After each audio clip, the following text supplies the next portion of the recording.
Sup, y'all? So we just finished the wild card game. Tonight we're gonna head into the division series, the American League Division Series.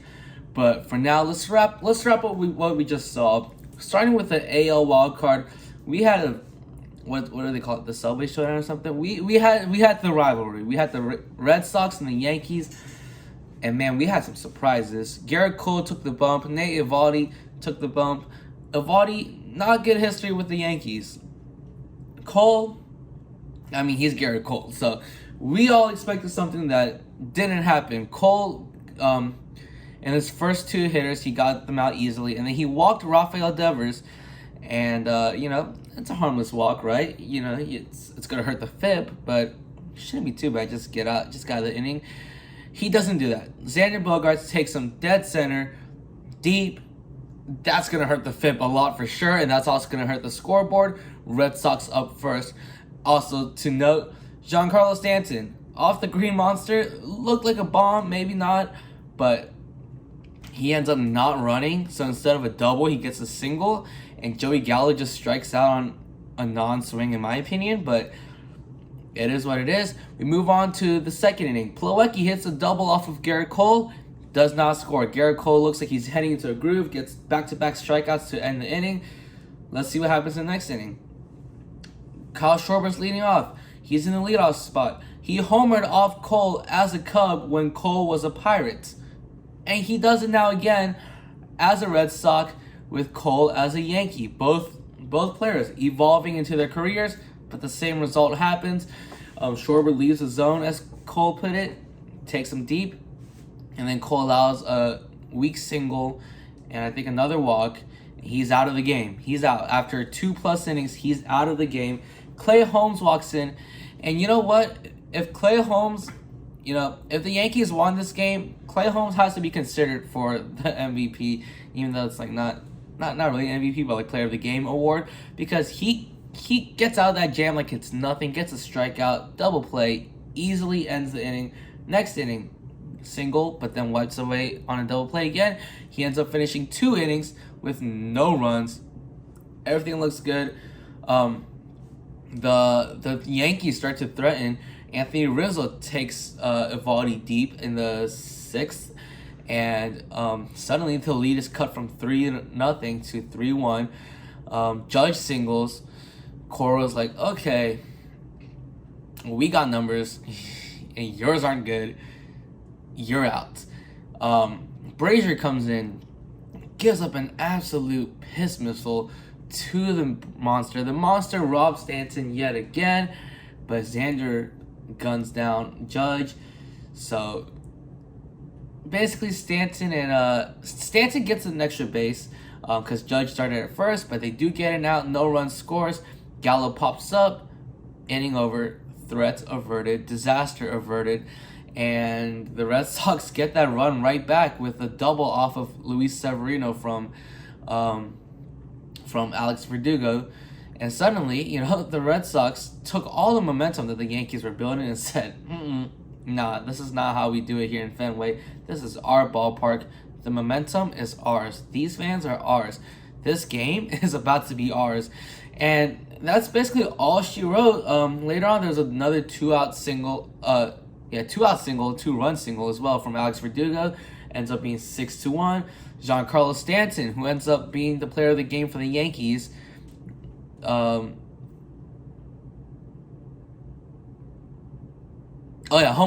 I don't know why I blanked out for a second. He homers, and the game is basically over by then. It's 6-2. Yankees player of the game, Giancarlo Stanton. Red Sox player of the game, I'm gonna have to go with Xander Bogaerts. He got the party started with a 2-run home run. He scored another run later on. He also gunned down Aaron Judge at home plate. For a guy who's not good at defense at all, and he's only good at hitting, and he was kind of slowing down towards the end of the season, he did his job, and he's the player of the game for the Boston Red Sox. Now let's move on to the National League. In Los Angeles, we got Max Scherzer facing up against Adam Wainwright. And if y'all looked at my podcast, which I know none of y'all have, so let me give y'all a refresher. I said that Scherzer was a lot better than Wainwright. That didn't show today. I said the Dodgers pitching is a lot better than the Cardinals pitching. that kind of showed, but like it wasn't even that big of a difference when you look at the grand scheme of things today. I said the Dodgers offense was much better than the Cardinals offense. That didn't even really show either. Like they won, but like the Dodgers faced some weak pitching and the Cardinals faced some good pitching, and they almost had the same score after 9 innings if it wasn't for Chris Taylor. So that didn't really show either. And then I said I think the Cardinals are going to win because you need a backbreaker pick. Like you just need a pick that doesn't make sense. It turns out that pick actually went on the other way because I had the Yankees winning. But so my bracket is broken already. I have yet to have one good pick, but it is what it is. I really wish that the Dodgers could have been stopped tonight, but they won 105 games. They didn't do that for free. Like they worked to get there, and now they're gonna face off the Giants, and I think the Giants are gonna beat them. I think the Rays are also gonna beat the Red Sox. So the 1 seeds are gonna stay alive. And for your player of the game, let's go to the Cardinals side first. Look at this lineup and tell me how many zeros do y'all see? Because a lot of these players just did not show up today. Tommy Edman is your player of the game. You can see in the asterisk. And he tried so hard to carry. Like, he was the only player that actually did anything. The others were, like, acting as if... They were acting like you would expect the Cardinals to act like. Today, you didn't see the Cardinals that won 17 games in a row. You saw whatever this was. Like, I don't know what I just saw. Like, everyone was hyping up Tyler O'Neill before the game. And I was like, oh, cool. He's probably good, right? He ends up doing nothing when the big spotlight is on him. I mean, I don't know about you guys, but, you know, maybe it's his first one, so he gets some slack, but I don't care how well you do in the regular season. If you're acting like this in the postseason, and I know it's just one game, but if you're like not doing anything productive for your team in the postseason, I don't care what you do in the regular season, to be honest. So that just affirmed my statement earlier today. Kyle Tucker is better than Tyler O'Neill, and I mean, if you guys didn't already think that, now you can think that. He just absolutely disappointed today. As for the Dodgers, they stayed kind of quiet too. And my player of the game didn't even start this game, to be honest. They're not in the starting lineup.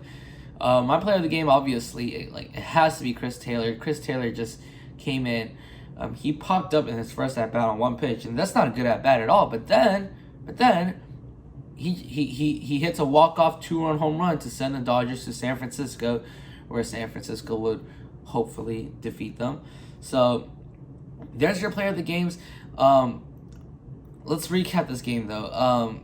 Tommy Edman, great. Paul Goldschmidt saved a run in the middle of the game. And then later on, he has like the most embarrassing at-bat that I've seen. He's 0-2 with the runner in scoring position. A single gives you the lead, and he decides to buy tickets to the game and just watch this curveball dip into the zone, and the ump rings him up. Like, you have to swing at that at least. If not, put contact on it too. I don't know what that was. And the Brusdar Graterol inning, embarrassing for the Cardinals. Oh my gosh, Yadier Molina 3 pitch out, not the worst, not good at all. And then another 1 pitch out. You have this guy pumping heat at you.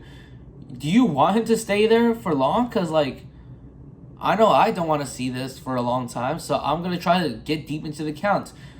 They did the exact opposite. They go for like some 1 pitch outs, and then Bader gets hit. Bader tried to carry too. He got on base quite a lot tonight.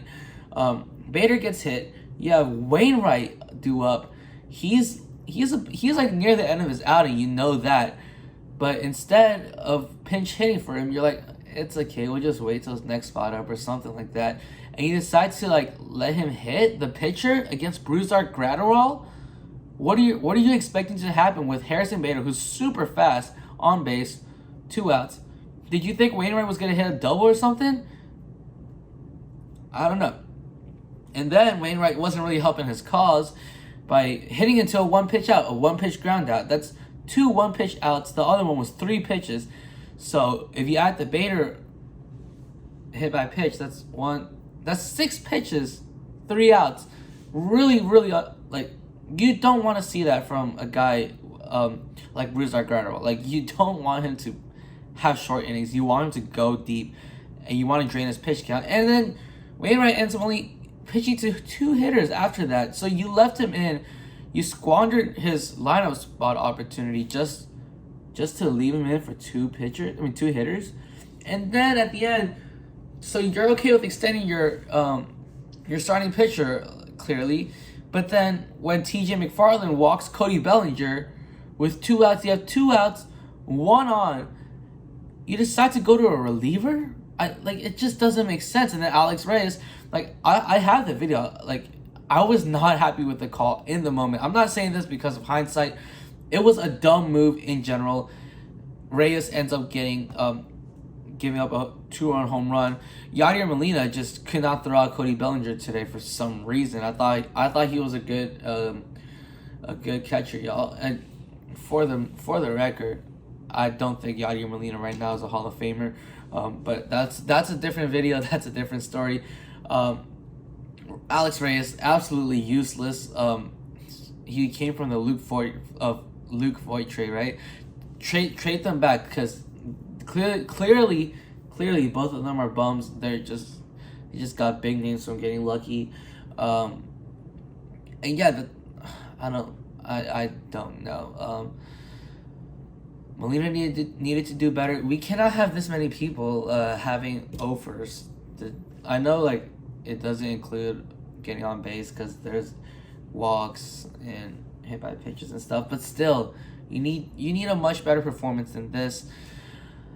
But at the end of the day, my bracket's broken twice. The Dodgers advance, the Red Sox advance. I still have the Rays and Giants winning though. I'm a classic man. You can be